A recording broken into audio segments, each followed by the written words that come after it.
pesawat Boeing 777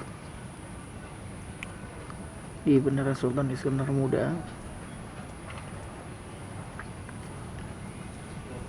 Pesawat ini akan membawa jemaah haji asal Aceh ke Madinah, Jeddah.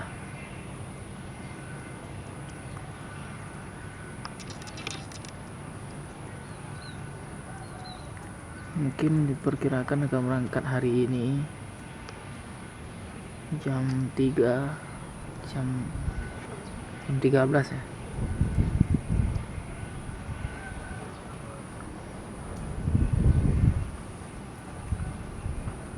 Akan take off.